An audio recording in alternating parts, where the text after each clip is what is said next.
नमस्कार सर्वांना. माय commerce lab या यूट्यूब चॅनलवर आपल्या सर्वांचं पुन्हा एकदा स्वागत आहे.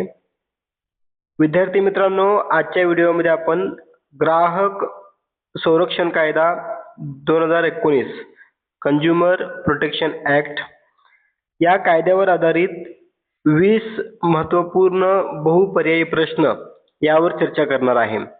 विद्यार्थी मित्रांनो, हा व्हिडिओ बीकॉमचे विद्यार्थी, BBA, MCOM, MBA त्याचबरोबर CA, CS, सेट नेट तयारी करणारे विद्यार्थी आणि अजून एक महत्त्वाचं, जे विद्यार्थी वाणिज्य विषयातून स्पर्धा परीक्षा तयारी करत आहेत अशाही विद्यार्थ्यांना या व्हिडिओचा फायदा होईल. चला तर मग जास्त उशीर न करता आपण आजच्या या व्हिडिओला सुरुवात करूया. तत्पूर्वी आपण जर आपल्या या माय कॉमर्स लॅब यूट्यूब चॅनलवर नवीन असाल आणि अजूनही सबस्क्राईब केला नसाल तर आपल्या चॅनलला सबस्क्राईब करा, जेणेकरून पुढील व्हिडिओचे नोटिफिकेशन आपल्यापर्यंत येत राहतील. बेल आयकॉनला क्लिक करा, नोटिफिकेशन अपडेट आपल्याला अगदी वेळेवर मिळतील.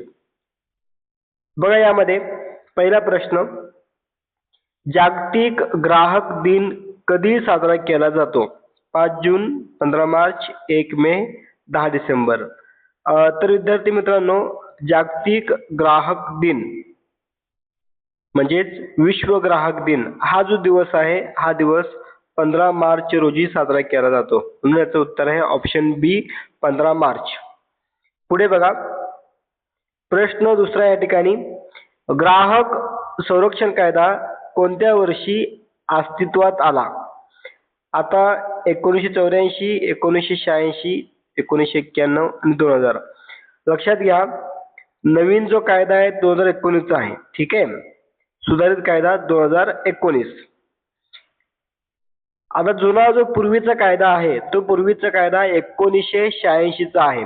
म्हणून याचं उत्तर आहे 1986. सुधारित विचारला असेल तर 2019. ऑप्शन बघून आपल्याला या ठिकाणी उत्तर सोडवायचं आहे. पुढे बघा, प्रश्न क्रमांक 3, राष्ट्रीय ग्राहक दिन कधी साजरा केला जातो?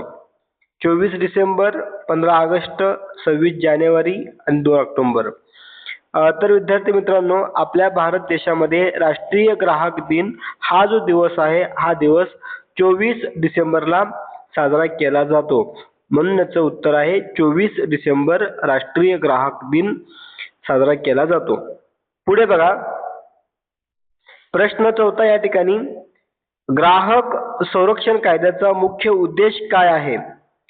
ऑप्शन बघा, व्यापार वाढवणे, ग्राहकांच्या हितांचे रक्षण करणे, कर वसूल करणे आणि उद्योग वाढवणे.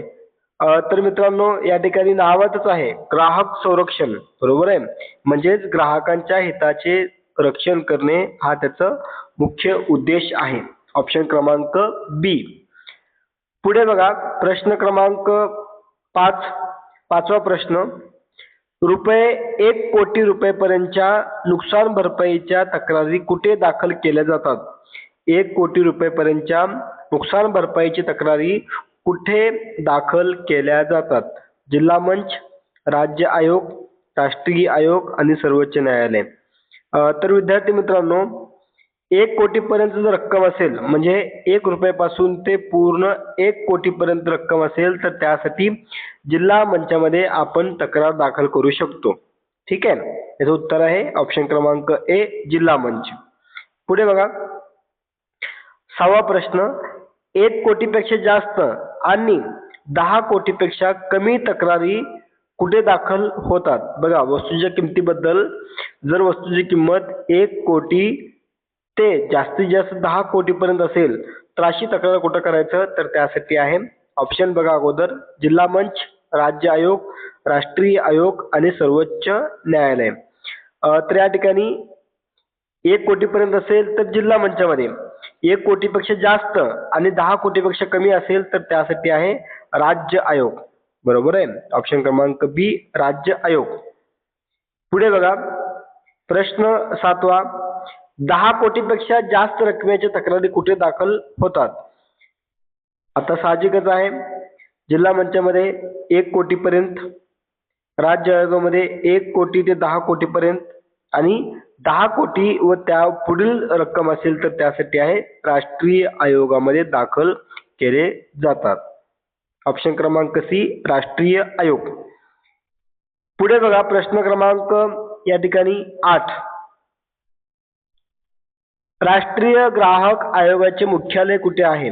मुंबई, न्यू दिल्ली, चेन्नई, हैदराबाद. तर राष्ट्रीय ग्राहक आयोगाचे जे मुख्यालय आहे ते मुख्यालय आपल्याला या ठिकाणी न्यू दिल्ली या ठिकाणी आहे. ऑप्शन क्रमांक बी. पुढे बघा प्रश्न 9. ग्राहक संरक्षण कायदा ग्राहकांना काय देतो? संरक्षण आणि न्याय, कर, सूट, मोफत सेवा, रोजगार. तर विद्यार्थी मित्रांनो नावातच आहे ग्राहक संरक्षण, म्हणजेच ग्राहक संरक्षण हा जो कायदा आहे हा कायदा ग्राहकांना संरक्षण आणि न्याय देतो. ऑप्शन क्रमांक ए हे प्रश्नाचं बरोबर उत्तर आहे. पुढे प्रश्न 10 या ठिकाणी ग्राहक कोणाला म्हणतात? बघा प्रश्न जरी आपल्याला वाचत असताना सोपं वाटत असेल तरी पेपर सोडवत असताना आपल्याला कन्फ्यूज करण्यासारखं या ठिकाणी ऑप्शन पाहायला मिळू शकतात. तर बघा वस्तू खरेदी करणारा, वस्तू वापरणारा, सेवा घेणारा आणि वरील सर्व. तर मित्रांनो या ठिकाणी ग्राहक जे आहे या ठिकाणी वरील सर्व हे ऑप्शन येतं. वस्तू खरेदी करणारा आहे, वस्तू वापरणारा आहे आणि सेवा घेणारा, वरील सर्व हे प्रश्नाचं बरोबर उत्तर आहे. पुढे बघा 11वा प्रश्न. ग्राहक तक्रार कुठे दाखल करू शकतो? जिल्हा मंच, राज्य आयोग, राष्ट्रीय आयोग आणि वरील सर्व. तर मित्रांनो ग्राहक जो आहे तो वरील तिन्हीमध्ये जिल्हा मंचामध्ये तक्रार दाखल करू शकतो, त्याचबरोबर राज्य आयोगात तक्रार दाखल करू शकतो आणि राष्ट्रीय आयोगात देखील तक्रार दाखल करू शकतो. म्हणजे याचं उत्तर आहे वरील सर्व. पुढे बघा त्यासाठी लिमिट आहे अमाऊंटचं. 1 कोटीपर्यंत असेल तर जिल्हा मंच, 1 कोटी ते 10 कोटीपर्यंत असेल तर राज्य आयोग आणि 10 कोटीपेक्षा जास्त रक्कम असेल तर त्याला राष्ट्रीय आयोगामध्ये आपण तक्रार दाखल करू शकतो. पुढे बघा प्रश्न 12 या ठिकाणी ग्राहक संरक्षण कायदा कोणत्या प्रकारच्या तक्रारीसाठी आहे? बघा दोषपूर्ण वस्तू, खराब सेवा, अन्यायकारक व्यापार पद्धती आणि वरील सर्व. तर बघा हा जो कायदा आहे यामध्ये वरील सर्व या गोष्टी येतात. म्हणजे फसवणूक, पिळवणूक, दोषपूर्ण वस्तू, खराब सेवा, अन्यायकारक व्यापार पद्धती, प्रतिबंध व्यापार पद्धती अशा सगळ्याच व्यवहारांचा यामध्ये समावेश होतो. म्हणून वरील सर्व हे उत्तर बरोबर आहे. पुढे प्रश्न 13 बघा ग्राहक संरक्षण कायदा ग्राहकांना काय अधिकार देतो? सुरक्षिततेचा अधिकार, माहितीचा अधिकार, निवडीचा अधिकार, वरील सर्व. हो मित्रांनो वरील तिन्ही पण बरोबर आहेत, म्हणजेच आपलं उत्तर आहे ऑप्शन क्रमांक डी वरील सर्व. पुढे बघा 14वा प्रश्न या ठिकाणी ग्राहक तक्रार किती दिवसात दाखल करावी? बघा 1 वर्ष, 2 वर्ष, 3 वर्ष, 5 वर्ष. जर तक्रार करायची असेल तर ती वस्तू खरेदी केल्यापासून मॅक्झिमम 2 वर्षाच्या आत आपण तक्रार दाखल करू शकतो. एखादी वस्तू समजा खरेदी केल्यापासून त्याच्या पुढे 2 वर्षापर्यंत आपण त्या विक्रेत्याविरुद्ध किंवा कंपनी विरुद्ध, उत्पादनाच्या विरुद्ध आपण तक्रार दाखल करता येते. 2 वर्षापर्यंत ही कालावधी मर्यादा आहे. पुढे बघा प्रश्न क्रमांक 15 या ठिकाणी ग्राहक संरक्षण कायदा 2019 कधी लागू झाला? बघा 2019 हा जो कायदा आहे तो कायदा 20 जुलै 2020 पासून संपूर्ण देशामध्ये लागू आहे. ज्याचे उत्तर आहे ऑप्शन क्रमांक सी 2020. पुढे बघा प्रश्न क्रमांक 16 या ठिकाणी ग्राहक संरक्षण कायदा 2019 मध्ये ई कॉमर्सचा समावेश करण्यात आला आहे का? ऑप्शन हो, नाही, काही प्रमाणात, माहिती नाही. बघा पूर्वीचा जो कायदा 1986 त्यामध्ये ई कॉमर्सचा समावेश नव्हता. ठीक आहे. आता जो नवीन कायदा आहे, सुधारित कायदा, त्यामध्ये ई कॉमर्सचा समावेश करण्यात आला आहे. म्हणजे याचं उत्तर आहे हो, समावेश करण्यात आला आहे. पुढे बघा,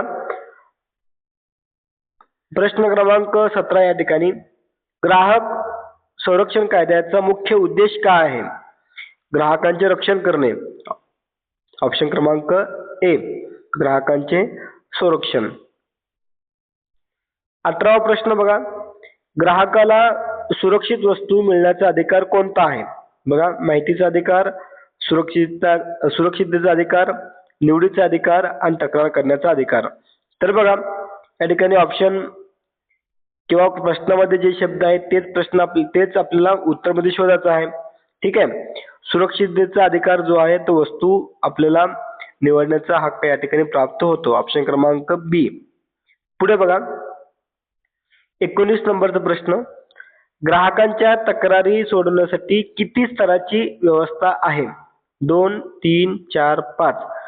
तर बघा, ग्राहकांच्या तक्रारी सोडवण्यासाठी जिल्हा मंच आहे, त्यानंतर राज्य आयोग आहे आणि त्यानंतर राष्ट्रीय आयोग आहे. असे 3 स्तर या ठिकाणी आहेत. म्हणूनच उत्तर आहे ऑप्शन क्रमांक बी, 3 स्तर. पुढे आणि शेवटचा प्रश्न, ग्राहक संरक्षण कायदा कोणासाठी आहे? व्यापारी, ग्राहक, सरकारी अधिकारी आणि उद्योगपती. आता ग्राहक संरक्षण हा जो कायदा आहे तो आहे ग्राहकांसाठी. तर विद्यार्थी मित्रांनो, अशा पद्धतीने आजच्या व्हिडिओमध्ये आपण ग्राहक संरक्षण कायदा, कंझ्युमर प्रोटेक्शन ऍक्ट 2019 या कायद्यावर आधारित महत्वपूर्ण अशा 20 MCQ प्रश्नावर आपण या व्हिडिओच्या माध्यमातून चर्चा केली आहे. व्हिडिओ आवडला असेल तर लाईक करा आणि आपल्या जास्तीत जास्त विद्यार्थी मित्रांपर्यंत हा व्हिडिओ पोहोचवा, शेअर करा. आणि मित्रांनो, आपण अजूनही जर या माय कॉमर्स लॅब या यूट्यूब चॅनलवर नवीन असाल आणि तुम्ही कॉमर्सचे विद्यार्थी असाल तर आताच आपल्या चॅनलला या ठिकाणी सबस्क्राईब करा. चला तर मग आता आपण या ठिकाणी थांबूया. पुन्हा भेटूया पुढील व्हिडिओमध्ये. सर्वांचे मनःपूर्वक धन्यवाद.